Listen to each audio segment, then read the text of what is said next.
Banyak yang bertanya, ketika nanti tahun 2024, para new mind misalnya mendapatkan mandat. Mudah-mudahan nggak tahun 2027 ya, nggak kelamaan kita nunggu. Tahun 2024, new mind dapat mandat. Sebenarnya apa sih yang mau dikerjain oleh para new mind itu untuk membuat perbedaan dengan apa yang old mind lakukan? Nah, untuk itu kita harus tahu dulu apa itu old mind cara berpikirnya, apa itu new mind cara berpikirnya.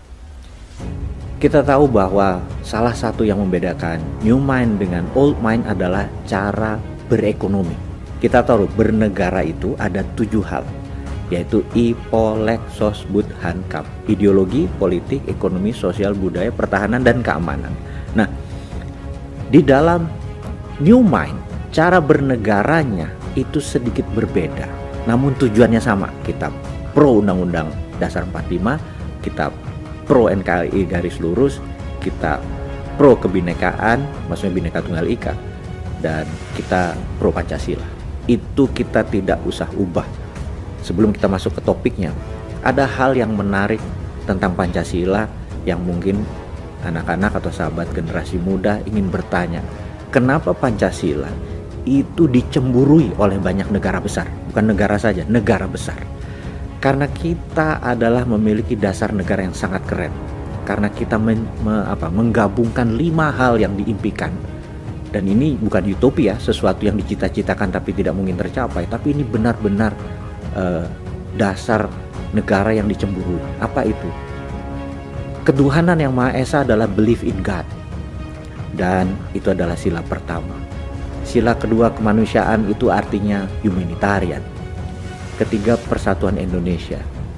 Itu adalah bentuk nasionalisme. Keempat adalah musyawarah, itu adalah bentuk demokrasi. Dan terakhir adalah keadilan sosial bagi seluruh rakyat, artinya adalah social justice. Jadi 5 itu mencakup ideologi sebuah bangsa besar dan dirangkum dengan sangat sederhana. Karena itu New Mind tidak akan merubah dasar, karena itu platform yang dicemburui banyak negara. Nah, kita memulai dengan sesuatu apa yang beda. Yang jelas konsep MMT, Modern Monetary Theory, yang pemerakarsanya adalah Michael Hudson. Dia punya Hudson Institute yang pada tahun 1971 dia adalah salah satu advisor dari Presiden Nixon. Dan apa terobosan yang dilakukan oleh Hudson? Hudson menyatakan waktu tahun 1971 tepatnya bulan Agustus untuk dolar melepas emas sebagai underlying untuk printing money. Jadi dolar bisa diprint berbasis pinjaman atau hutang atau berbasis project. Cerita ini nanti akan kita uraikan karena New Mind adalah pro printing money dengan konsep MMT-nya dari Michael Hudson. Dan saat ini Stephanie Kelton adalah salah satu sahabat saya, di mana seandainya New Mind jadi mendapatkan mandat, pasti Stephanie Kelton adalah advisor dari salah satu pakar keuangan atau moneternya Indonesia nantinya ya. Gitu cuman CCM kok, cuman cita-cita mulia. Yang penting pelajarannya sekarang masuk dulu. Nah, Michael Hudson kemudian mengajar di Peking University di tahun 80-an akhir hingga tahun 90-an. Dan kita tahu salah satu muridnya adalah Xi Jinping yang sekarang menjadi memimpin Partai Komunis Cina seumur hidup dan presiden dari Tiongkok. Nah, di tahun 89 ada peristiwa yang menarik, yaitu peristiwa Tiananmen Square di bulan Mei, di mana mahasiswa yang pro demokrasi waktu itu meminta mengubah mungkin dasar negara dari komunis, sosialis komunis ke negara demokrasi. Tapi tentunya Deng Xiaoping sebagai pemimpin saat itu masih dilema, karena dia dekat sama Ronald Reagan. Dia menjanjikan 40 tahun kemudian dalam perjanjian dengan Reagan di tahun 80-an akan membuat China, Tiongkok menjadi demokratis, tapi bukan ideologinya, bahwa nanti ada pemilihan bukan presiden, pemilihan kepala daerah akan menggunakan pemilihan langsung, tidak menggunakan politbiro. Dia agak ragu karena dia berjanji 40 tahun kemudian. Tetapi ini di tahun 89 itu terjadi pergerakan ingin mempercepat. Dan ada 12 jenderal dari politbiro berhadap pada Deng Xiaoping. Kalau Anda menurut dengan Barat, kami ber-12 dibunuh saja gitu ya. Dan tapi kalau kamu berpihak kepada kami, kita akan merubah sesuatu yang membuat dunia akan shock, yaitu membuat China is the greatest country dan menjadi sentralnya dunia. Deng akhirnya memutus pro yang 12 jenderal ini, dieksekusilah 10.000 lebih mahasiswa di Tiananmen Square. Dan malam itu terkenal dengan sebuah catatan sangat menarik, namanya Tiananmen Papers. Tagline di bawahnya adalah A Secret Meeting That Changed China, sebuah rapat rahasia yang merubah China. Sejak saat itu China mempunyai dua sistem currency, yuan untuk di luar negeri, di dalam negeri menggunakan renminbi. Kita skip dulu sebentar di situ untuk menerangkan kalau nanti New Mind mendapatkan amanah, mendapatkan mandat, strategi di dalam modern monetary theory yang dipakai oleh Amerika di tahun 71, dipakai di Tiongkok tahun 89, Indonesia akan pakai di 2024 nanti atau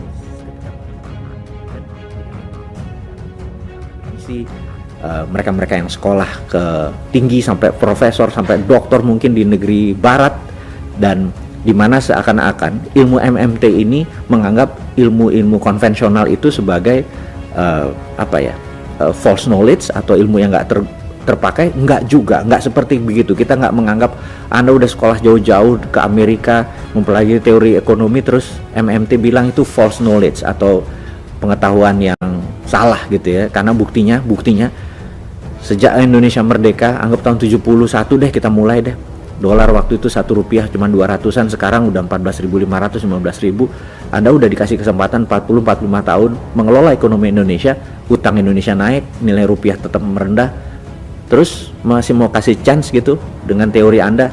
Jadi nih kaum muda nih men-challenge, ya wis lah, buat gantian, coba deh 5 tahun pakai MMT gitu ya, pakai apa yang China pakai yang Amerika pakai. Untuk itu teman-teman, kita memerlukan sebuah ilustrasi untuk Anda memahami apa sih itu MMT gitu ya, apa sih ekonomi yang nanti akan dipakai. Kita kasih contoh adalah kekinian tuh misalnya nih Pak Jokowi lagi duduk ini di posisi presiden, kemudian Pak Jokowi nanya ke Menteri PUPR Pak Basuki, saya pengen 1 juta rumah tersedia dalam 2 tahun ke depan, supaya nanti pada saat kita lengser ke Prabon, lengser jadi raja ini, kita terhormat. Siap Pak Presiden, gitu kata Pak Basuki, Menteri PUPR. Maka dia bilang, saya perlu, ini angka dari langit ya, saya perlu 100 triliun Pak Presiden, gitu ya. Oh gitu ya, oke, panggil Ibu Menteri Keuangan. Ibu Menteri Keuangan, siapkan 100 triliun untuk Pak Basuki. Oh siap Pak Presiden. Ini kalau semuanya MMT ya tentunya ya. Siap. Ya kalau yang sekarang kan cari utangan. Ini enggak, nih ngapunten, ini bukan ngeledek ya, bukan, tapi ini berbeda.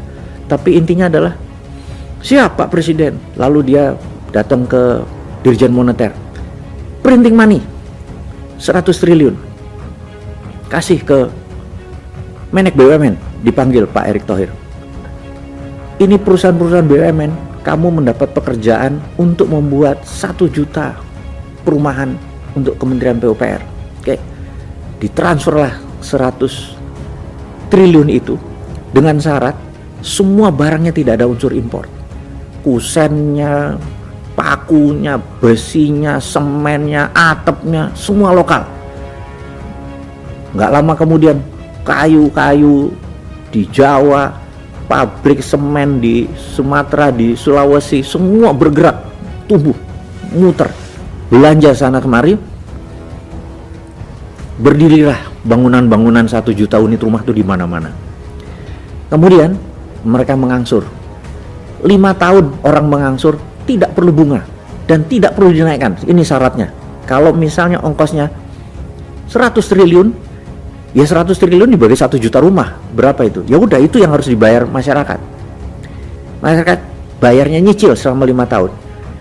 Begitu mereka nyicil, masuk ke Menteri Keuangan, masuk ke bank, masuk ke Menteri Keuangan, masuk ke bank, setiap nyicil uangnya diambil dibakar, setiap nyicil uangnya diambil dibakar, setiap nyicil 2 tahun kemudian begitu berdiri, sold 100 triliunnya masyarakat beli, dibakar. Pertanyaannya, ada inflasi nggak? Nggak ada, nol. Ada bangunan yang jadi nggak? Ada, 1 juta rumah.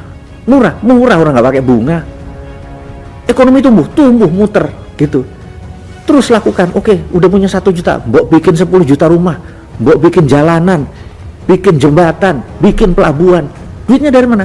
Printing money. Begitu ini nanti balik, bayar, bakar gitu ya. Itulah yang dilakukan oleh pemerintah Tiongkok. Renminbi itu dicetak berdasarkan project, karena itu ngawur seakan-akan mereka membangunnya. Bayangin, satu kota ada 113 kota di Tiongkok. Itu punya gedung bangunan yang 32 lantai. Satu kota itu lebih dari 1000 tower, alias berapa juta populasi di sana. Kalau dihitung selama 40 tahun, itu ada 25 miliar meter persegi bangunan. Alias dalam satu hari kita kayak ngebangun gedung kayak Plaza Senayan tuh 4 biji per day. Kalau minjem duitnya sopo. Tapi kalau pakai printing money begitu berdiri dibakar, gak ada inflasi dan gedungnya jadi. Nah, duit tadi tidak boleh membelanjakan 1 sen pun produk luar negeri, karena itu yang menjadi inflasi. Jadi inilah yang akan dilakukan oleh Newman nanti kalau dapat mandat. 10 juta rumah jadi dalam 5 tahun, dan berapa ekonomi tumbuh, berapa rakyat bekerja, berapa produk yang akan disediakan. Lah ngono aja kok susah jadi presiden. Itu kalau Newman jadi. Jadi mulai paham ya. Mudah-mudahan Anda semua terima konsep ini, dan bukan harus Bosman yang jadi presiden. Siapapun yang menerima konsep New Mind, yaitu MMT, Modern Monetary Theory ini, dipakai sebagai konsep ekonomi untuk membangun Indonesia, kasih dia kesempatan untuk mendapatkan mandat. Itu rasanya pelajaran hari ini. Terima kasih, salam sehat, sukses selalu.